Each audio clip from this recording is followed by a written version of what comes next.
This is a 65 watts GaN charger.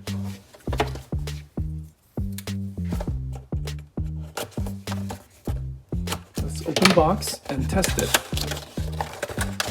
There are so many different volts and amperage combinations.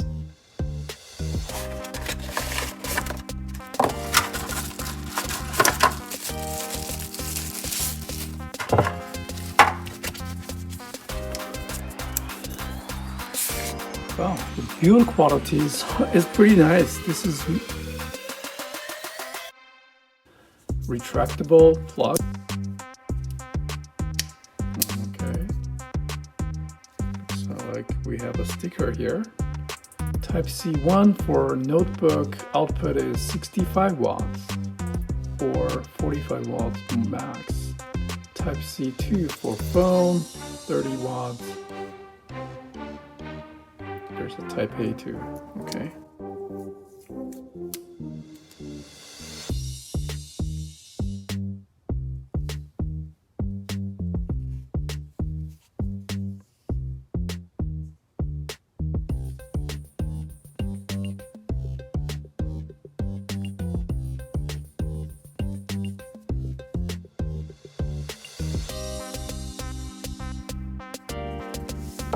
Let's test the power output of this charger using 3 devices: MacBook Pro 2017 13-inch, iPad from 2018, and a Samsung Galaxy S9.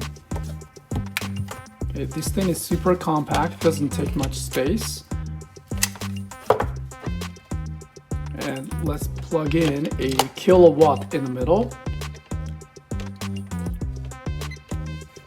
That will give us some power output information. Power consumption, of course, there's conversion loss. It's not going to be super accurate, but should be good for this test and give us some good ideas of what it's capable of. So first of all, the most powerful output being the Type C 1 port, which I'm going to plug in a MacBook Pro. Let's try this one first.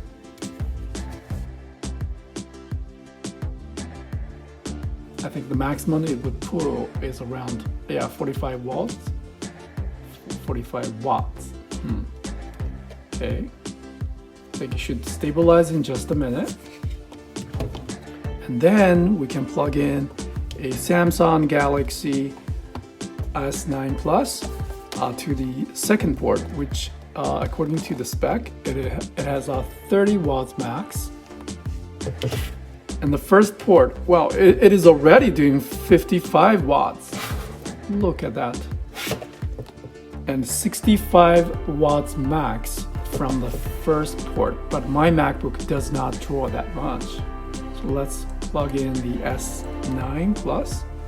This is a super high gauge, thick USB Type-C cable.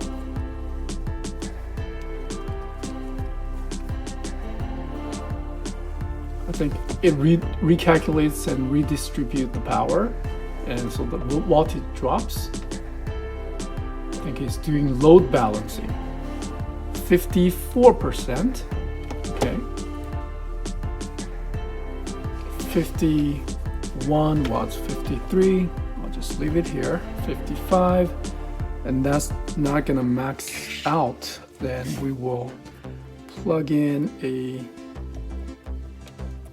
iPad, still at 55 watts. Okay, let's plug in an iPad.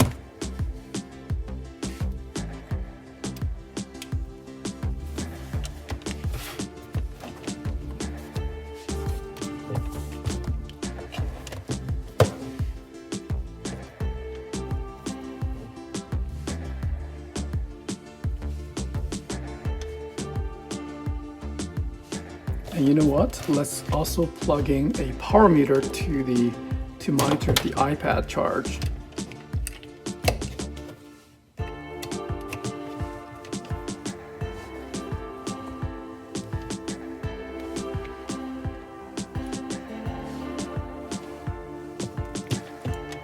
so it is probably not charging the iPad. Let's take a look.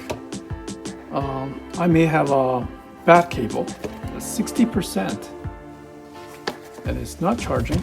So I know I have a bad cable. Just grab another cable. Getting another cable, I just want to, check out the battery level at 33%. I just unplugged it, and let's see how fast it recharges. Let me open up a coconut battery. Okay.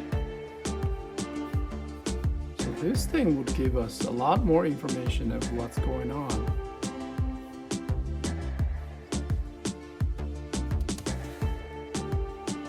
Okay, and we're still charging here with the MacBook and a Samsung Galaxy S9. Around 53, 55 watts, I bet. And now with a better cable, let me test this. A short lightning cable. Let's finish the test with the iPad.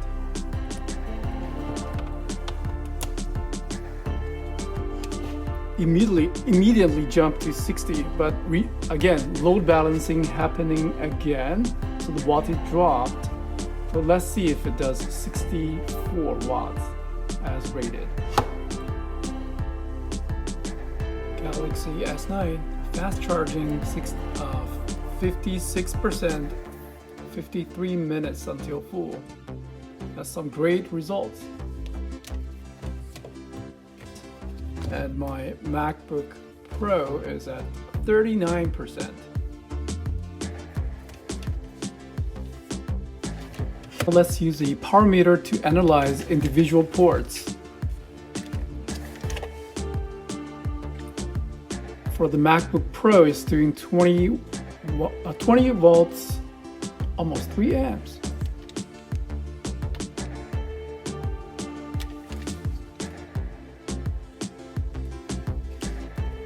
$53, $54,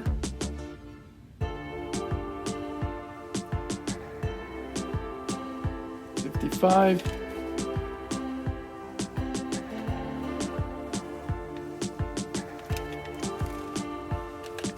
that's pretty good. If I plug into the Type-C 2, let's see what's the maximum the USB-C port can draw from the second port. 30 watts. Yeah, just like the user manual suggests, the second port is 30 watts max. I think, yeah, that's gonna be the, yeah, as soon as it hit 30, it stops growing up. So that is consistent. So can we charge the phone with the first one? I'm pretty sure you can. With the first one, 65, because the voltage input would be limited by the phone, not the charger. I think maximum, it will just do the maximum the phone can take. 11, 13.